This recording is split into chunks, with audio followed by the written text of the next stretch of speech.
কথাই আছে না, যে যার যখন সময় আসে তাকে তখন আমাদের ছেড়ে চলে যেতেই হয়। ঠিক তেমনি 51-66ও বিদায় নিয়েছে তার সময়কালের শেষে। তাকে তো আর কোনোদিন ছুটে যেতে দেখা যাবে না ডিএইচ রোডের ওপর দিয়ে। তবে পরিবর্তনই প্রকৃতির নিয়ম। এই রীতি মেনেই ভাগ্যলক্ষ্মীর টাটা 1512 BS3 এর জায়গায় হাজির টাটা 1515 BS4।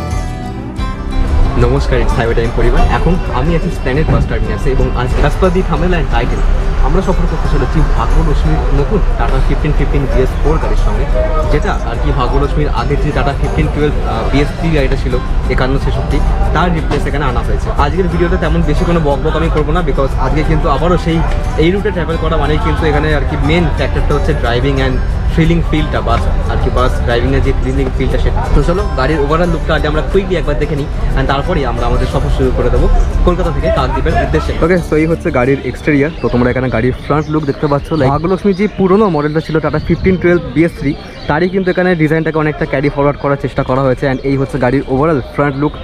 কালার স্কিমটার সঙ্গে কিন্তু গাড়িটা খুবই সুন্দর লাগছে, লাইক পিঙ্ক অ্যান্ড হোয়াইটের মধ্যে গাড়ির কালারটা ফিনিশ করা হয়েছে। অ্যান্ড এই হচ্ছে মোটামুটি গাড়ির আর কি সাইড প্রোফাইল। আগে যে গাড়িটা ছিল তার থেকে কিন্তু এখানে অনেকটা একটু মডার্ন টাচ দেওয়া হয়েছে গাড়িটা, এবং যেটা বললাম গাড়িটা কিন্তু এখানে পেন্ট স্কিমটা এখানে ফার বেটার লাগছে অন্যান্য এই রুটে সুপারফাস্টের থেকে। তো এই হচ্ছে গাড়ির মোটামুটি এক্সটেরিয়ার। এবার চলো গাড়ির ভেতরে যাওয়া যাক এবং দেখে নিই গাড়ির ইন্টেরিয়ারটা এখানে কেমন হবে। সো এই হচ্ছে ইন্টেরিয়ার 3x2 সিটিং অ্যারেঞ্জমেন্ট, যেরকমটা আমরা আর কি এই রুটের সমস্ত গাড়িতে দেখে থাকি। আজকে আমি তোমাদেরকে সিটেস কেমন কি স্পেস আছে সেই সব নিয়ে ডিটেলসে কোনো কথা বলছি না, বিকজ এই ধরনের গাড়ির সঙ্গে কিন্তু আমরা এর আগেও মাল্টিপল টাইমস সফর করে ফেলেছি। তো এখানেও কিন্তু সিটিং অ্যারেঞ্জমেন্টগুলো প্রায় একই অন্যান্য গাড়ির মতো এই রুটে। তো সেই কারণে আজকে আমি আর এইসব ব্যাপারে বেশি ডিটেলস এখানে যাচ্ছি না। তো চলো, এখানে কিন্তু আমাদের সময় অলমোস্ট হয়ে এসছে। লাইক ঘড়িতে এখন সময় হচ্ছে এখানে 2:50। আমাদের এই গাড়ি ছাড়ার সময় হচ্ছে 3টার সময়।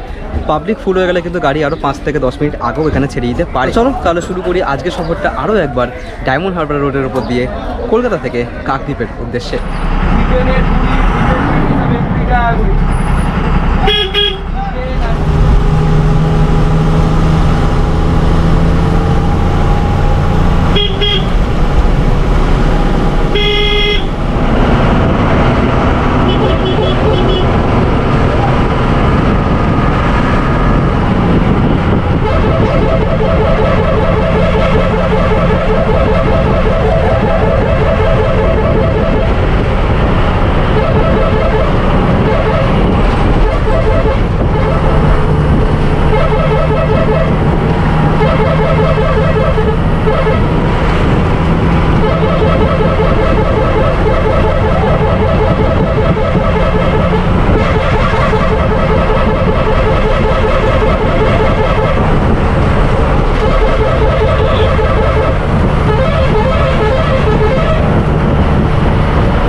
এখন ঘড়িতে সময় হচ্ছে সন্ধ্যে 6টা, মানে 6টার থেকেও আমরা 5 থেকে 6 মিনিট আগে কিন্তু পৌঁছে গেছি হচ্ছে কাকদ্বীপ বাস স্ট্যান্ডে। এবং এখন এখানে দেখতে পাচ্ছি আমাদের সামনে গাড়ি দাঁড়িয়ে আছে BS3। এর আগে আমরা রাইড করেছিলাম ভাগ্যলক্ষ্মী যে BS3 15 ছিল তার সঙ্গে, অ্যান্ড আজকে আমরা সফর করলাম BS4 গাড়ির সঙ্গে। টু বি অনেস্ট, BS3 যেই ভাইব, ওই ভাইবটাকে কিন্তু কোনো নতুন এমিশন নর্মসের গাড়ি কিন্তু ম্যাচ করতে পারবে না। Like BS3 is BS3 man. BS3 BS2 এগুলো একটা আলাদাই মানে আর কি লেভেলের গাড়ি। তো BS4 ঠিক আছে, খুব ভালো। BS4 আর কি BS4 যে ভাইব্রেশন বা হার্সনেস, এটা কিন্তু একদম BS6 আর BS3 এর পুরো মাঝখানে, মানে খুব একটা ভাইব্রেশন গাড়ি করে না। অ্যান্ড হার্সনেসও কিন্তু এখানে অনেকটাই আর কি লিমিটেড। BS6 এর মতো স্মুথ নয়, আবার BS3 এর মতো হার্সও নয়। BS4 কিন্তু একদম মাঝখানে। রাইট, সো এখন আমার সঙ্গে আছেন ভাগ্যলক্ষ্মীর ওনার। স্যার আমরা নামটা কাইন্ডলি একটু বলে। মোড়াই বৈদ্য। ইনি আর কি আমাদের এই রুটের সবার প্রথম সুপারফাস্ট গাড়ি আর কি চালু করেছিলেন। তো স্যার আমাকে কাইন্ডলি যদি রুটটার টাইমটা এই গাড়িটা একটু বলে দেন। এই টাইমটা বলতে আমাদের গঙ্গাধরপুর থেকে ছাড়ে। কখন ছাড়ছে গঙ্গাধরপুর? 7টায় ছাড়ে। 7টায় ছাড়ছে। কাকদ্বীপ, কুলপি, আমতলা, ডায়মন্ড। কাকদ্বীপ থেকে কখন ছাড়ছে? কাকদ্বীপ 7টা 20। 7টা 20। আচ্ছা, আর রুটটা? কুলপি হয়ে ডায়মন্ড হয়ে আমতলা হয়ে সিরাগল হয়ে বেহালা হয়ে কলকাতা। আর কলকাতা থেকে দুপুর 3টের সময় গাড়ি। আচ্ছা, আপনাদের গাড়ি মানে যখন টাউনে আসে তখন কি কাকদ্বীপই লাস্ট নাকি গঙ্গাধরপুর পর্যন্ত যায়? না, কাকদ্বীপে থেকে যায়, পরদিনকে সকালে যায়। স্টাফের বাড়ি সব এখানে, তো স্টাফের থেকে যায়। আচ্ছা আচ্ছা, গঙ্গাধরপুর যায়, সকালেই যায়। আচ্ছা, এটা তো নতুন গাড়ি BS4 গাড়ি। তো BS6 গাড়ি নিয়ে কি কোনো চিন্তাভাবনা আছে আপনার পরবর্তীকালে? ভবিষ্যতে কি আমরা দেখতে পারবো BS6 গাড়ি?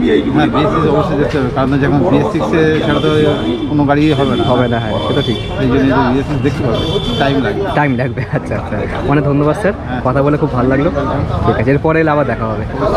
আর একটা জিনিস, লোকেশন চেঞ্জ হয়ে গেল। এতক্ষণ আমরা ছিলাম হচ্ছে কাকদ্বীপ বাস স্ট্যান্ডে, এখন আমরা চলে এসেছি কাকদ্বীপে ইন্ডিয়ান অয়েলের পেট্রোল পাম্পে, যেখান থেকে গাড়িগুলো সব মানে রিফিলিং করে তাদের গাড়িকে। তো যাই হোক, আজকে যেটা আর কি ভিডিও শুরুতে দেখানো তোমাদেরকে হয়নি, যে আজকে আমি একা ট্রাভেল করিনি। আজকে আমার সঙ্গে ছিলেন আর কি আমার চ্যানেলের একজন সাবস্ক্রাইবার বন্ধু, মানে ভাই যাই বন্ধু। আপনার নামটা একটু বলুন স্যার। আমার নাম আদিত্য দাস। আমার আর কি একটা পোস্টে কমেন্ট করেছিল যে তোমার সঙ্গে ভাগ্যলক্ষ্মী যেদিনকে বানাতে যাবে ওদিনকে ট্রাভেল করতে চাই। তো আমি আমার ইউটিউব স্টুডিওতে যারা ইউটিউব করো তারা জানবে যে ইউটিউব স্টুডিওতে না কী হয়, মানে যখন তুমি কোনো ক্রিয়েটার, তো তোমার ভিডিওতে যারা কমেন্ট করে, কমেন্টটা তো আর কি নোটিফিকেশান হিসেবে আসে, কিন্তু ওই কমেন্টে যদি কোনো রিপ্লাই থাকে না, ওই রিপ্লাইগুলো নোটিফিকেশান সেন্টারে কিন্তু আসে না। তো সেই বলে আমি ভাইয়ের আর কি রিপ্লাইটা দেখতে পাইনি। বাট ভাই আমাকে ফেসবুকে মেসেজ করেছিল হাই লিখে, তো আমি প্রায় 4-5 দিন পরে রিপ্লাই করেছি, কারণ ওইটাও এসে আর কি ওই মেসেজ রিকোয়েস্টে আর কি পড়েছিল। তো সেটা আমি চেক করিনি, চেক করার পরে দিলাম ওনার মেসেজ, তো রিপ্লাই করলাম, তারপরে আর কি সব কিছু ঠিকঠাক হলো। এখানে আমাদের ডন ব্যাক করছে, রিভার্স হচ্ছে, এখানেই আর কি গ্যারেজ, সেখানে গাড়ি হবে, পার্ক থাকবে এখানে সারা রাত। দেন কালকে সকালবেলা আবার এখান থেকে রওনা হয়ে যাবে গঙ্গাধরপুরের উদ্দেশ্যে, অ্যান্ড ওখান থেকে আবার সফর শুরু করবে কলকাতার উদ্দেশ্যে। তো চলো তাহলে আজকে ভিডিওটা এখানে এন্ড করি। বাকি তোমরা আমাকে তোমাদের মতামত এখানে কমেন্টের মাধ্যমে শেয়ার অবশ্যই করো। দেখা হবে তাহলে পরের ভিডিওতে। ততক্ষণের জন্য যখনই রাইড করবে হেলমেট এবং ড্রাইভ করবার সময় সিট বেল্ট অত্যন্ত জরুরি একটা জিনিস। তাহলে দেখা হবে পরের ভিডিওতে, ততক্ষণের জন্য বাই।